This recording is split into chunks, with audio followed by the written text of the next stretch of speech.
नमस्कार, मैं रवि एक बार फिर से स्वागत करता हूं आपका अपना YouTube चैनल साइंस गुरु रवि में। गाइज हम नर्वस सिस्टम अर्थात तंत्रिका तंत्र पढ़ रहे थे। तंत्रिका तंत्र की 7 क्लास कंप्लीट हो चुकी है। आज ये 8वीं क्लास है और इस क्लास में हम पढ़ने वाले हैं स्पाइनल कॉर्ड के बारे में अर्थात मेरुरज्जु के बारे में। तो हेडिंग लगा लीजिए नर्वस सिस्टम। नर्वस सिस्टम अर्थात तंत्रिका तंत्र। गाइस जैसा कि मैंने आपको शुरुआत में बताया कि इस चैप्टर की 7 क्लास कंप्लीट हो चुकी है और भैया ये 8वीं क्लास है। गाइज लास्ट क्लास तक भैया हमने ह्यूमन ब्रेन के बारे में कंप्लीट पढ़ लिया था और आप सभी को पता है ह्यूमन ब्रेन और spinal cord central nervous system का हिस्सा है। तो हेडिंग लगाना है आपको central nervous system. Central nervous system यानी कि केंद्रीय तंत्रिका तंत्र। मैंने आपको बताया था कि सेंट्रल नर्वस सिस्टम ऐसा सिस्टम होता है जो आपके ब्रेन से और स्पाइनल कॉर्ड यानी कि मानो मस्तिष्क से और भैया मेरुरज्जु से मिलकर के बना हुआ होता है। तो सेंट्रल नर्वस सिस्टम यानी कि केंद्रीय तंत्रिका तंत्र किससे किससे मिलकर के बना होता है? स्पाइनल कॉर्ड अर्थात मेरुरज्जु और भैया ह्यूमन ब्रेन यानी कि मानव मस्तिष्क, इन दोनों से मिलकर के बना हुआ होता है। ह्यूमन ब्रेन के बारे में गाइज लास्ट क्लास तक हमने बहुत सारी चीजें पढ़ी। आपके ब्रेन के कितने भाग होते हैं, ब्रेन से संबंधित महत्वपूर्ण तथ्य, इसकी लोकेशन क्या है, इसका शेप कैसा है, इसका अध्ययन क्या कहलाता है, इसके कौन कौन से भाग है, सबसे बड़ा भाग कौन सा है, सबसे छोटा भाग कौन सा है, सबसे बड़ा उपभाग कौन सा है, सबसे छोटा उपभाग कौन सा है, फोर ब्रेन के बारे में जाना, मिड ब्रेन के बारे में जाना, हिंड ब्रेन के बारे में जाना, पोन्स फेरोलाई के बारे में जाना, मेडुला ओब्लंगाटा के बारे में जाना, सेरेबेलम के बारे में जाना, थैलेमस, हाइपोथैलेमस, सेरेब्रम या परामस्तिष्क कहते हैं, इन सभी के बारे में गाइज हमने सभी के बारे में जाना है। यानी कि ह्यूमन ब्रेन हमारा लास्ट क्लास तक कंप्लीट हो गया था। आज हम पढ़ने वाले हैं स्पाइनल कॉर्ड के बारे में। पहले मैं आपको डायग्राम की सहायता से बता देता हूं। जैसे कि मान लीजिए ये आपका ब्रेन है, ये क्या है भैया आपका, ये आपका ब्रेन है, ये आपका मस्तिष्क है। इस मस्तिष्क के पीछे से एक मोटी सी नस निकली हुई रहती है और ये जो मोटी सी नस होती है बेटा, इस मोटी सी नस को ही क्या कहा जाता है? इस मोटी सी नस को ही कहा जाता है भैया आपका स्पाइनल कॉर्ड। स्पाइनल कॉर्ड यानी कि मेरुरज्जु। और गाइज इसकी लंबाई कितनी होती है? तो इसकी लंबाई होती है भैया 40 से 45 सेंटीमीटर। इसकी मोटाई कितनी होती है? तो लगभग इसकी मोटाई होती है भैया 2 सेंटीमीटर। इतनी बात क्लियर है? किसी को कोई परेशानी आज तक बिल्कुल नहीं होनी चाहिए।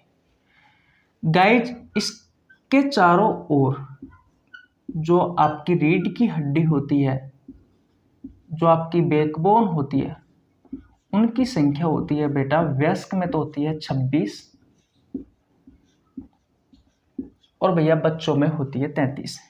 तो ये जो 26 आपकी बैकबोन है, ये 26 आपकी बैकबोन है यानी कि ये 26 आपकी रीढ़ की हड्डी है। ये 26 रीढ़ की हड्डी बेटा आपकी स्पाइनल कॉर्ड को सुरक्षा प्रदान करने का कार्य करती है। किसी को कोई परेशानी आज तक नहीं होनी चाहिए। गाइज आपका जो स्पाइनल कॉर्ड है, जो मेरुरज्जु है, उसे बेटा सेकेंडरी ब्रेन भी कहा जाता है। उसे सेकेंडरी ब्रेन भी कहा जाता है। तो अगर आपसे आपके एग्जाम में क्वेश्चन पूछा जाए कि भैया हमारे शरीर का दूसरा मस्तिष्क या फिर सेकेंडरी ब्रेन, द्वितीयक मस्तिष्क किसे कहा जाता है? तो बेटा आपको राइट आंसर देना है कि भैया स्पाइनल कॉर्ड को कहा जाता है। अगर आपसे क्वेश्चन पूछे कि स्पाइनल कॉर्ड की लंबाई कितनी होती है तो 40 से 45 सेंटीमीटर होती है और इसकी मोटाई बेटा 2 सेंटीमीटर होती है। इसे सुरक्षा प्रदान करने के लिए आपकी जो 26 बैकबोन होती है, 26 जो रीढ़ की हड्डी होती है, इन्हें सुरक्षा प्रदान करती है। मैं आपको बता दूं ये जो बैकबोन है ये बच्चों में 33 होती है, कभी कभी आपसे एग्जाम में पूछ लिया जाता है। छोटे बच्चों में 33 होती है और वयस्क में 26 होती है। अब ये कैसे 33 से 26 होती है? तो बेटा मैंने कंकाल तंत्र वाले चैप्टर में पढ़ाया है, इसलिए कहता हूं कि अगर आपने मेरे द्वारा पढ़ाए हुए चैप्टर नहीं पढ़े हैं तो आप प्लेलिस्ट में जाइए, चैनल पर जाकर चेकआउट करिए। मैंने बहुत सारे चैप्टरों के एमसीक्यू क्वेश्चन करवा रखे हैं, बहुत सारे आपको चैप्टर करवा रखे हैं जो कि सभी प्रतियोगी परीक्षाओं के लिए उपयोगी है, तो आप जाकर देख सकते हो। इतनी बात क्लियर है। यह आपका ब्रेन होता है, ब्रेन के बारे में हम सब चीज़ पढ़ चुके। ब्रेन को सुरक्षा प्रदान करने के लिए इसके जस्ट ऊपर एक झिल्ली होती है, इसे मेनिंजिस मेम्ब्रेन कहा जाता है। उसके ऊपर कपाल होता है बेटा, जो कि 8 हड्डियों से मिलकर के बना हुआ होता है, frontal, occipital, temporal, parietal, ethmoid और स्पेनोइड। इतनी बात क्लियर है। आसानी से आपको सारी की सारी ही कहानी समझ में आ गई होगी। अब बात आती है भैया कि ये स्पाइनल कॉर्ड करता क्या है। भाई ये स्पाइनल कॉर्ड करता क्या है, तो एक बार स्क्रीनशॉट ले लीजिए, इन्हें मैं मिटा दूं। ओके गाइस, ये जो स्पाइनल कॉर्ड होता है ये आपकी जो प्रतिवर्ती क्रियाएं होती है, जो प्रतिवर्ती क्रियाएं होती है, जो प्रतिवर्ती क्रियाएं होती है, इन प्रतिवर्ती क्रियाओं को कंट्रोल करने का कार्य करता है। अब मैं आपको बता दूं प्रतिवर्ती क्रियाओं के बारे में। सबसे पहले एक वैज्ञानिक था बेटा, और उस वैज्ञानिक का नाम क्या था? अगर आपको पता है तो कमेंट बॉक्स में बताइए। उस वैज्ञानिक का नाम था भैया मार्सेल हॉल। इस वैज्ञानिक ने बेटा सबसे पहले इन प्रतिवर्ती क्रियाओं के बारे में बताया था। तो अगर आपसे ये क्वेश्चन पूछे कि सबसे पहले प्रतिवर्ती क्रियाओं के बारे में बताने वाले वैज्ञानिक का नाम क्या है, तो मार्सेल हॉल है। इतनी बात क्लियर। अब बात आती है कि प्रतिवर्ती क्रियाएं है क्या। कुछ एग्जाम्पल देता हूं, समझना बेटा। जैसे आपने गर्म तवे पर हाथ रखा, अब गर्म तवे पर हाथ रखते ही तुरंत बाद में आप हटा देते हो, तो ये प्रतिवर्ती क्रियाएं हैं। क्रिया के विपरीत आपने जो प्रतिक्रिया दिखाई है वो होती है बेटा एक प्रतिवर्ती क्रिया। जैसे कि गर्म तवे पर हाथ रखा, आपको बेटा गर्म महसूस हुआ, आप तुरंत हाथों को हटा लेते हो। तो इन ये जो प्रतिवर्ती क्रियाएं हैं इन्हें कंट्रोल करने का कार्य कौन करता है? आपका स्पाइनल कॉर्ड, आपका मेरुरज्जु। मैंने आपसे क्या कहा? आपके पूरे शरीर पर कंट्रोल करने का कार्य आपका ब्रेन और आपका स्पाइनल कॉर्ड करता है। तो ब्रेन के साथ में बेटा स्पाइनल कॉर्ड भी करता है, इसी वजह से तो इसे सेकेंडरी ब्रेन कहा जाता है आपके स्पाइनल कॉर्ड को। जैसे कि आपने गर्म पानी की जो बाल्टी है उसमें हाथ रख डुबोया, और हाथ डुबोते आप तुरंत आप हाथों को हटा लेते हो, वो भी एक प्रतिवर्ती क्रिया है। अगर आपने कांटे पर पैर रखा तो आप तुरंत पैर को कांटे पर से हटा लेते हो, ये भी एक प्रतिवर्ती क्रिया है। तो ये सभी को कंट्रोल करने का कार्य कौन करती है? तो बेटा आपकी स्पाइनल कॉर्ड करती है, आपकी मेरुरज्जु करती है। अगर आपकी स्पाइनल कॉर्ड डैमेज हो जाएगी तो बेटा आपका गर्म तवे पर हाथ धरा का धरा ही रह जाएगा, आप उसे हटाओगे नहीं, क्योंकि भैया ये काम यही तो कंट्रोल करती है इन प्रतिवर्ती क्रियाओं को। आपके पैर में अगर कांटा चुभा है तो बेटा पैर को आप हटाओगे नहीं, कांटे पर ही धरा रहेगा, जिससे आपके शरीर का नुकसान होगा।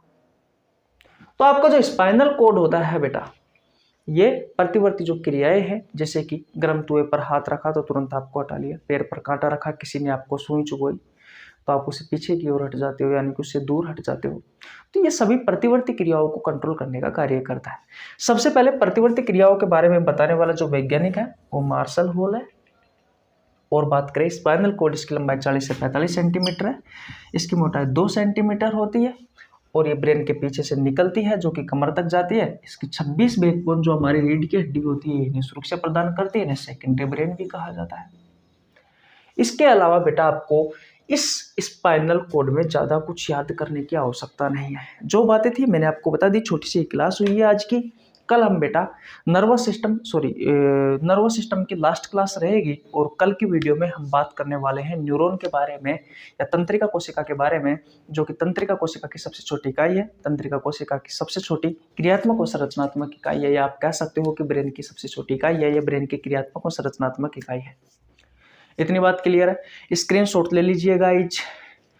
कल आपका चैप्टर समाप्त हो जाएगा। उसके बाद में मैं आपको बता दूं ह्यूमन डिसीज यानी कि मानव रोग वाला चैप्टर स्टार्ट करने वाला हूं, जहां से आपकी प्रतियोगी परीक्षाओं में चाहे कोई सी भी वनडे कॉम्पिटिटिव एग्जाम ले लेना, उन सभी परीक्षाओं में यहाँ से क्वेश्चन पूछे जाते हैं ह्यूमन डिसीज से। तो तैयार रहना भैया, आपको टाइम फिक्स कर दिया जाएगा जैसे ये चैप्टर खत्म होगा कि भैया दिन में किस टाइम पर भैया वो वीडियो आया करेगी। तो अगर आप चैनल पर नए हैं तो जरूर चैनल को सब्सक्राइब कर लेना, बेल आइकन को प्रेस कर लेना, ताकि आपके पास हमारी वीडियो का नोटिफिकेशन टाइम टू टाइम पहुंच सके। मिलते हैं गाइज नेक्स्ट वीडियो में, तब तक के लिए जय हिंद, जय भारत, राम राम।